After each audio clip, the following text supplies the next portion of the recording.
and we queer up the big interview. GayBarchives' Art Smith tells you what happened to your favorite gay bar. Art Smith sat down with Al Ferguson to discuss his passion project to record the history of LGBTQ+ bars.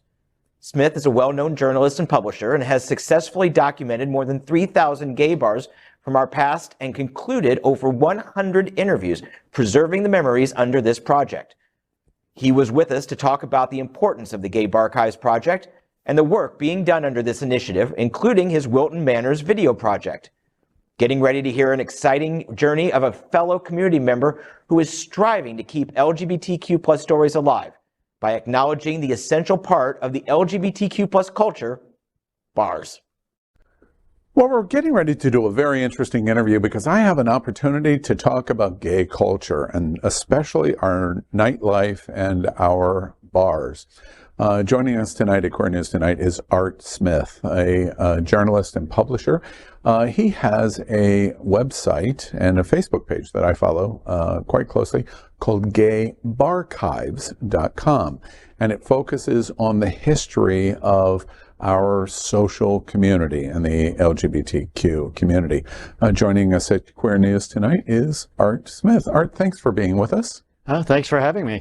So you've journeyed down, you're in Tampa, and you've come down. We'll talk about the project you're talking about here in South Florida. But let's begin about being the director of the GayBarchives project. Explain for everyone that is not familiar with it what you do and what's its purpose. So the GayBarchives project kind of came out of a conversation with a bar owner I knew in Atlanta 30 years ago. And once we started talking about gay bars, it kind of mushroomed and, yeah, do you remember this bar? Do you remember that bar? And I came to the realization that we were recording tons of our history about the protesters, about the marches, about the tragedies that occurred, about the negative legislation. But the biggest part of the community back then, in my opinion, was the bar scene. That's where everything happened. That's where the organizations were founded. That's where the people met each other to form these organizations. That's where the fundraising was done.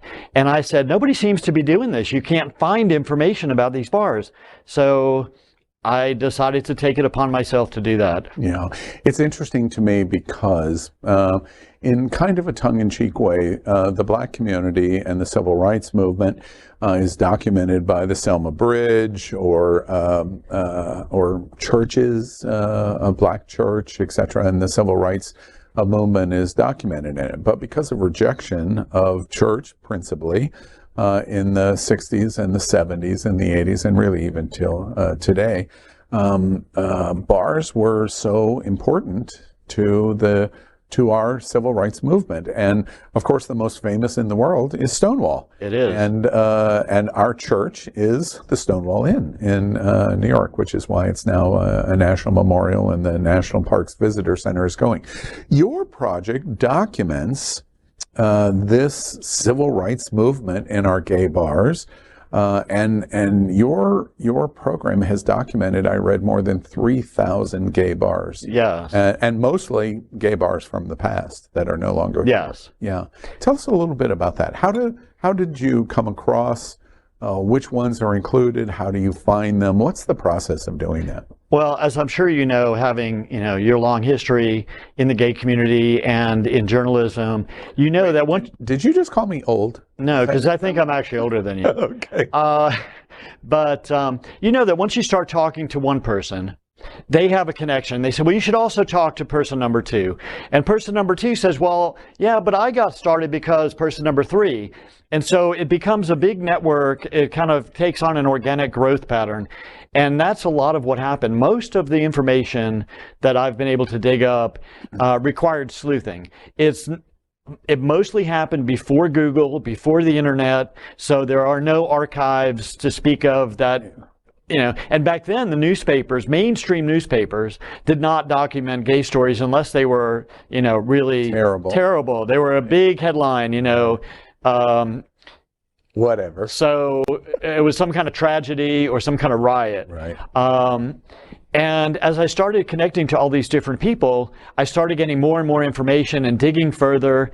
I actually found in the United States that there are over 100 LGBTQ archives that have internet presence, but they're not coordinated in any way. So I also put on my website a page that lists links to all 100 plus archives. So if you decided you want to know something about a gay bar in, say, Kansas City, you can go to the Kansas section of my archive, click on the GLAMA, which is the Gay and Lesbian Archives of the Midwest, and look at their website and find it.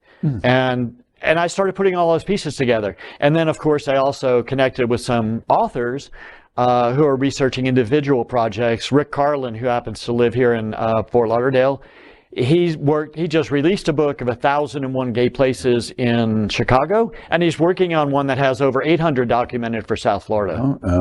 His husband, and both of them in the Chicago LGBT Hall of Fame, as an anchor at Queer News Tonight. Now, for our viewers that don't understand what Art is doing, let me make sure that I draw attention to what he's already told you. Gay bars from the past that aren't here were the source where you met, and they are the locations that create the fundraising events, our advocacy organizations, the cultural social events in our community. They were born in the gay bar. Absolutely. And so you're documenting the places where our social life, our political life, our advocacy life all was born. Right. Absolutely. In fact, one of the early interviews I did was with Nadine Smith with Equality Florida, and she told me in her interview that Equality Florida never would have become what it is had it not been for the support of the bars and the drag queens and the fundraising that was done in the gay bar community. Equality Florida wouldn't exist the way you see it today. It's so interesting because today we had a conversation about you, and we're showing some of the branding logos of bars that are no longer with us, and different members of our staff remotely and in visual, in digital conversation, we're talking about your list, and somebody said, "Wait, Torpedo's not here."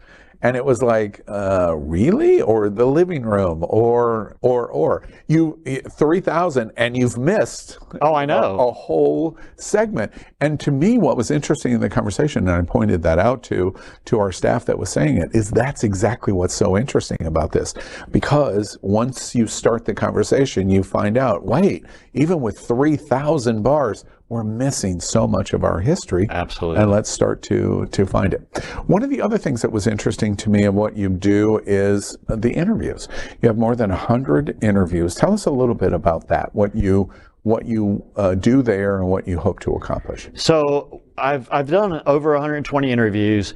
They could be with anybody. Some are bar owners, some are international celebrities. I've interviewed Bruce Valanche, for example. I've interviewed people who own numerous bars. I've interviewed bartenders. I've interviewed authors who have written about bars or the gay scene. I've interviewed patrons. But the idea is that they each have stories to tell. Anybody who was a part of the gay community 10, 20, 30, 40 years ago, they have a story to tell about a favorite bar or a bar that they had a special experience in, or they met their partner, or they started a business or whatever.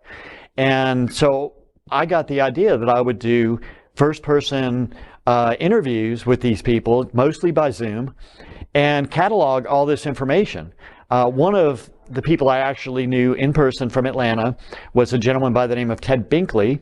He was a bar owner in Atlanta. He owned Illusions, which was a big drag club, and he was also an owner of Crazy Rays. When he started telling his story, his first gay bar experience was in Nashville, Tennessee in 1952. Mm-hmm. I mean, that's 70 plus years ago. Mm-hmm. And those kind of stories will get lost. They will not be around. So while you might be able to find out that torpedoes existed because you stumble across an ad or an article, you don't know how big it was, what the clientele was, how long it lasted. The famous people that came through it, or any of that. You know, so that's what keeps me going. And I love every time I interview somebody about their bar stories, adds to my base of knowledge, and it puts a smile on my face because there's another story that's been saved for posterity. You know, it's interesting to me. I dare say 7 out of 10 viewers right now have no idea what the Dameron Guide is. And the Dameron Guide was our institutional Bible that said, wait, if you're in Mobile, Alabama, here's where gay people gather. Right. And that doesn't exist anymore because we have Google and we have X and Y and Z. But in a way, you're doing the same kind of thing. One of the things, Art, that I think is also interesting is you're so dedicated to doing this. And I can't help but wonder, is this, we have here in Fort Lauderdale, as you know, the Stonewall National Museum and Archives is here. And I'm not sure that they're as centric on the social culture of our bars or not. We have a new executive director, and maybe he'll watch this interview and go, oh, wait, we need to focus more on this. But one of the things that's interesting to me about what you're doing is I can't help but wonder if Gen Zers, we have a lot of Gen Zers and millennials involved in Queer News Tonight or It's Happening Out, if they would be as interested in what bars existed in the 1990s while we were at the height of AIDS and how the bars interacted with our response to ACT UP and AIDS. Do you think that is an accurate assessment, that this is a more older, our history is important to us, and that our younger siblings in LGBT might not get this? That was my initial thought when I first started the project. Most of the people I interacted with, most of the people that I interviewed, they had bar experiences at least back to the 80s or so. But as time's moved on, I found that that's changed. And one thing that is, I think, indicative of the fact that there is some hope that the younger generations are interested is if you look at college curriculums around the country, there are actually many colleges around the country that have doctorates in LGBT studies. And you're seeing people who are professors at major universities that are teaching nothing but gay history. There's one guy that's out in California that I've interviewed who has a website that's dedicated to digitally documenting the Dameron Guides by year and state. So you can go to his website, which is mappingthegayguides.com, and you can pick 1966.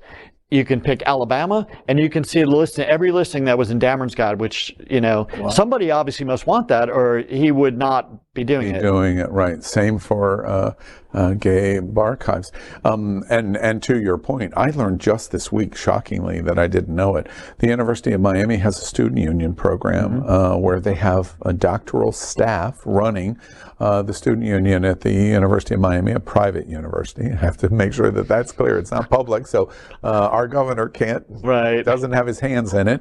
And they have a queer studies minor, and there's 70-some students at the University of Miami in queer studies taking a minor in queer studies. It's fascinating. Let's talk about the bars.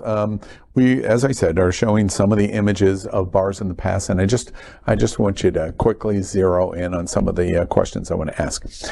In your research, either an interview or the history of these 3,000 bars that you've chronicled, most interesting, jumps right off at the top of your head, most interesting stories of any bars from the past? Well, there's one that's interesting, but in a historically significant way. I have been around the gay scene. My first gay bar experience was 1978. So I've been around for a number of years. And I did not know that in New Orleans, there was a small bar called the Upstairs Lounge that was destroyed by arson, that 30 plus people were killed there, including the pastor of the MCC church in New Orleans. And it was the largest gay tragedy that happened prior to Pulse. Now, when Pulse happened, everybody said, oh, this is the biggest tragedy ever in the gay world. They never even referenced the previous one that held that record for 40 years. So just to be able to learn about that kind of story, that there are significant events tied to bars that we never heard about, even being active in the community for 40 years, tells me that there was a need for for this kind of research. Yeah, I'm very proud.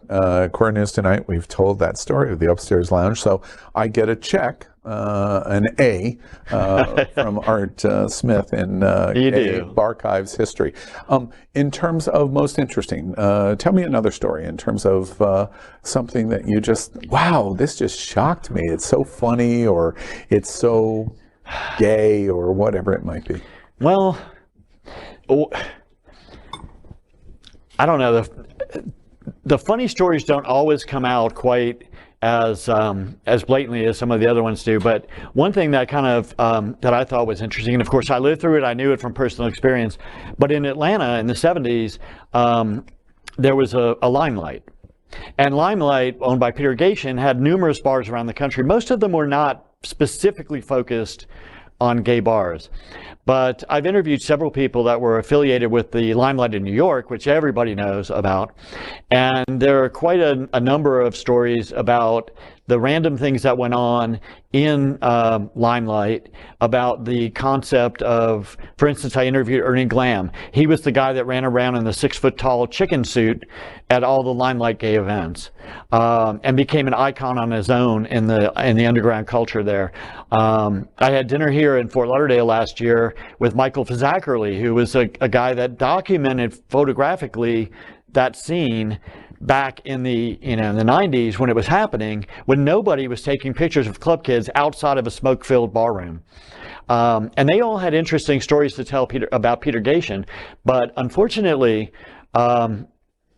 issues of libel kind of restrict me from talking too much about what went on behind the scenes there. But it was a very colorful history with the Limelight and their pursuit of the gay market. All right, so we'll do a postscript, audience. We'll do a postscript, and I'll get Art to tell me, and then I won't worry about libel. I'll just repeat, this is what I've heard, and that's how we'll get it up. Let's talk about Wilton Manors. You're here in Fort Lauderdale, Wilton Manors. We always make the joke at Queer News Tonight that we're in the gayest place on planet Earth, and arguably it is. We'll argue with our brothers and sisters in Palm Springs and West Hollywood and the Castro. I think we might have them beat.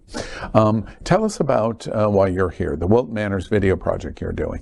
Well, I've been to Wilton Manors numerous times as a tourist. I have been here. You're a gay man, after all. Yes. Yeah. In fact, the Fort Lauderdale scene, I have early memories going back to the Copa and the Marlin Beach Hotel, and it was always a mecca. I mean, for decades, the Fort Lauderdale metropolitan area has had a major impact on the gay scene. Now, a few years ago when I came back here and went to Wilton Manors, I thought Wilton Manors was a little neighborhood or a side street. I didn't know what it was. But having come back numerous times, I have been to Stonewall many times. I was there today for 2 hours doing more research. And I started looking into it more, and I found out it's 2 square miles. For people who don't understand, it is less than half the size of Key West. Key West is a tiny nothing, and Wilton Manors is smaller than that. It's around 12,000 people that live there. Yeah. But yet, in a 2-mile radius from the center of Wilton Manors, there are more than 25 gay alcoholic beverage establishments, a couple dozen gay-friendly restaurants. We apparently have an alcohol problem in Wilton Manors. Well, we can thank George Ketzinger for facilitating that. Exactly. George's alibi. I spoke with him yesterday. But the more interesting part to me is not only that, because there are other places you can go and find half a dozen gay bars that you can walk to from each other. But Wilton Manors, everything is open and accepting. It's to me a flashback to the 80s when some of these, like Atlanta, Midtown or whatever, when these areas were up and coming gay ghettos and everything was very gay. There's a cigar bar that opened. Had their grand opening ribbon cutting last night. Yep. Tap That Ash. A gay cigar bar. Where have you ever heard of a gay cigar bar? Right across the street, there's Wilton Creamery, a gay ice cream store. Oh. There's To the Moon, which is like the most incredible candy shop on the planet. Right. There's 3 gay men's clothing stores in the same plaza as Alibi and Hunter's. I tell my friends all over the world, Yeah, you know the shopping center that you go into? Imagine that your shopping center being gay. Yes. The entire shopping center. Yes, exactly. Right. And so I decided when I came down this time, instead of doing strictly one-on-one interviews about your bar experiences, I was going to take Wilton Manors and do maybe an hour long or longer, depending on how it turns out, kind of documentary focusing on how gay and diverse the entire area is and letting people sample things other than just the bars. They're going to see, oh, wow, look at this cool ice cream shop. Oh, wow, look at this, you know. Almost like a travel. Right, like a travel blog, but this is the gayest place on the planet, and it probably is. Yeah. You know, other places may take the crown seasonally. Palm Springs is a little bit more seasonal. Fire Island is definitely seasonal. P-Town is seasonal. Right. Wilton Manors is... We're gay. 24/7, 365, and you can be as gay as you want walking down that street. Exactly. You probably run into a rainbow striped police car while you're there. Oh, that's exactly right. Let's talk about our two beloved communities, yours and mine, although I kind of claim both. Tampa Bay, from your history of bars of the past, the absolute most interesting of the gay bars of the past was what? For me, Trax El Goya. Oh my God! It has thought of Trax, my head just exploded. It has such a storied history. It changed hands several times. At one point, it was owned by the Cavan Enterprises out in Dallas, Texas. At one point in time, it was owned by the same group that owned Parliament House in Orlando. It changed names a couple times. The original Trax, by the way, is still in operation. Not in Tampa, but the one in Denver, right? Mm-hmm, Denver. The one in Denver is still operating. But it was just such a dynamic place, and it was in the heart of a ghetto at the time. Ybor, at that time, and you may remember it, when you went to Trax, dangerous almost. When you went, I was told the first time I went to Trax El Goya, park in a spot where you can spit on the building. Because if you have to walk more than half a block, you might not make it to the front door of the bar. Oh my God. It is now a luxury boutique hotel. But for decades, it was El Goya, it was Trax, it was Pleasure Dome. Most amazing drag shows. Beautiful, and a big bar. They had a huge show bar, they had a huge garden bar, they had a huge disco dance bar on the side, they had a lobby bar. There was a lot of huge there. And it was awesome. Yeah. And to me at that time, that was in the early to mid 80s when I went there the first time. The thing about it was you felt like you'd arrived. If you had lived mostly in smaller towns, your gay bar was a hole in the wall with a rear entrance and a little like green star by the door so you know what it was. No signs, no open lighting, nothing to identify it. And this place was like going to Radio City Music Hall. Yeah. You were like, oh my God, look how cool this is. Yeah, the dance room was just breathtakingly. It was an amazing experience. And then we move to South Florida.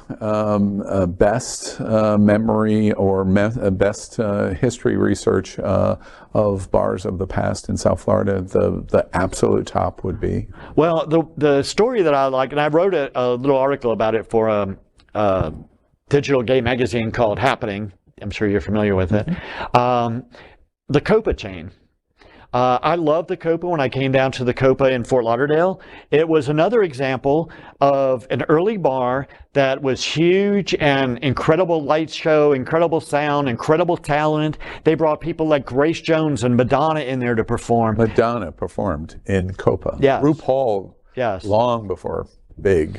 So it made you feel like you'd arrived because you weren't getting secondhand talent in a little dumpy bar, a dive. You were in a palace seeing first-rate talent. Yeah. But what really appealed to me about that story when I got into it, and I've talked to numerous people who were subsequent owners of Copa, the guy who managed the one in Key West from the day it opened till the day it closed, Scott Childs. The stories about the Copa and the one in Fire Island, which I never knew existed. Mm-hmm. But the funny thing about the Copa to me is that all three of them were destroyed. They were not sold and vanished. The one in Fire Island was open one season, mysteriously burned to the ground right across from the Ice Palace, which is still there. Yeah, mysteriously. And it had the same kind of talent, same kind of shows. Grace Jones, I'm pretty sure, performed there, and some other people. Right. The one in Key West was open longer. And what mysteriously happened there? It, while it was open with a crowd, I think it was on a Sunday night, it mysteriously went up in flames. Wow. Nobody was injured. Everybody got out safely. Ridiculous. The building was destroyed, and it later opened again as a gay bar briefly. I think it was called Epoch.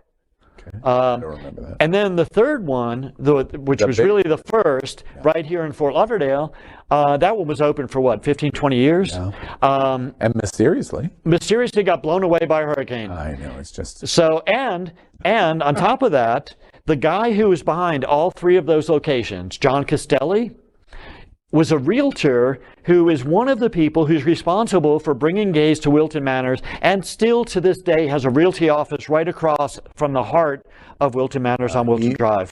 Castelli is our green room when we broadcast and put on the Stonewall Pride Parade. Castelli's office is our green room, and mysteriously it's still there. So we're very happy about that. So COPA. Last week I did an interview with Dean Trentellis, the mayor of Fort Lauderdale, and we were talking about the Rainbow Crosswalk out at the beach, and Marlin Beach came up, and it was interesting because we had the conversation that in the 1970s, when the Marlin was there and the bar, that the mayor of Fort Lauderdale said gays don't exist in Fort Lauderdale, just like Putin does today in Russia.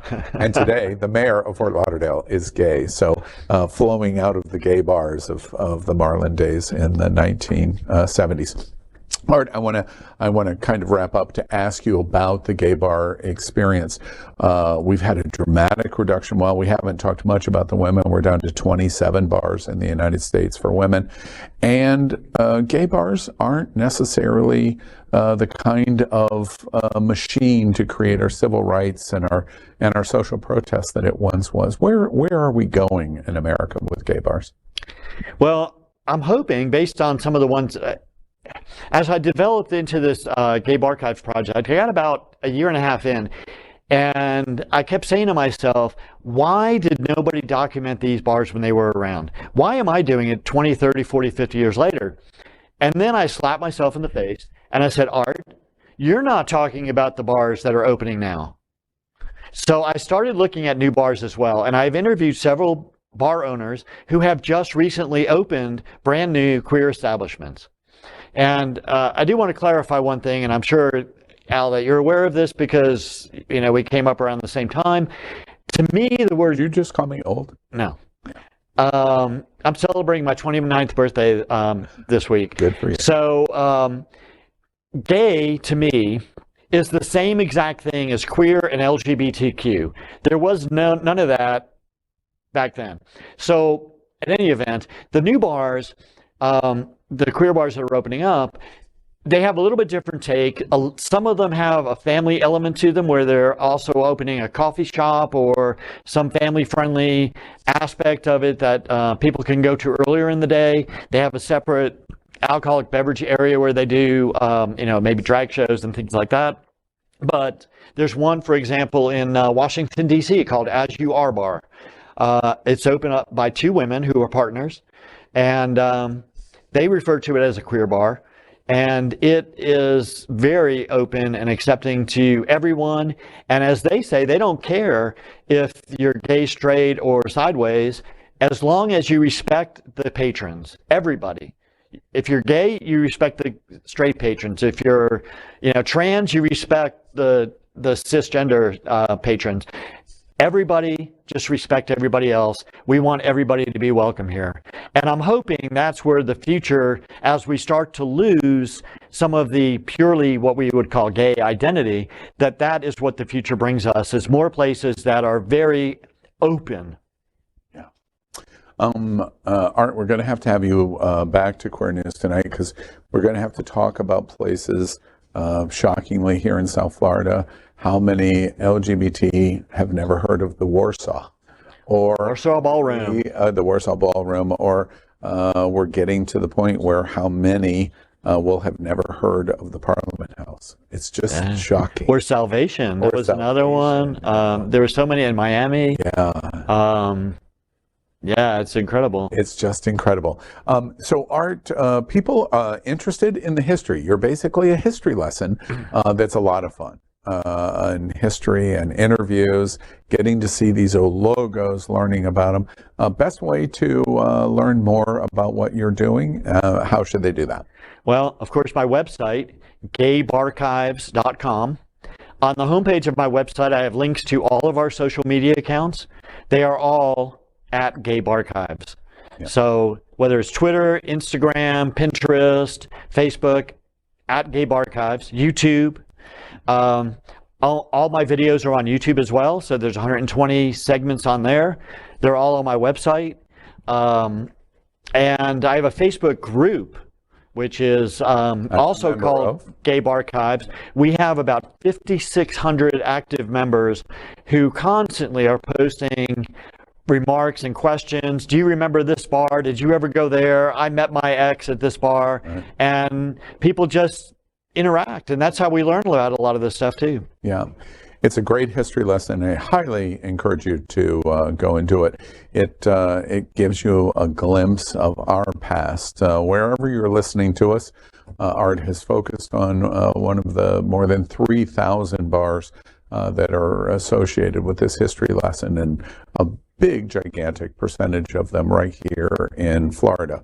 But you did miss Sea Monster, and we have one staff member that just is not going to forgive you. You missed Sea Monster. Well, and the living room. My answer to that is I am one person, and even if I have it in a notebook and it hasn't made it onto the website yet, does not necessarily mean I don't know about it. But I also encourage them to go to the website or go to my Facebook page and comment on it there, so that other people know about it too, but I was aware of both of those bars. All right. Well, it's fascinating. You want to learn more about our great LGBT social history. And remember, the interesting thing here is we're talking really about the entire civil rights era of our community, because our political advocacy, our health and social advocacy of AIDS have all reached out and grown from our bar scene in LGBTQ. So check it out. Art Smith, thank you very much for being with us at Queerness Tonight. Thank you.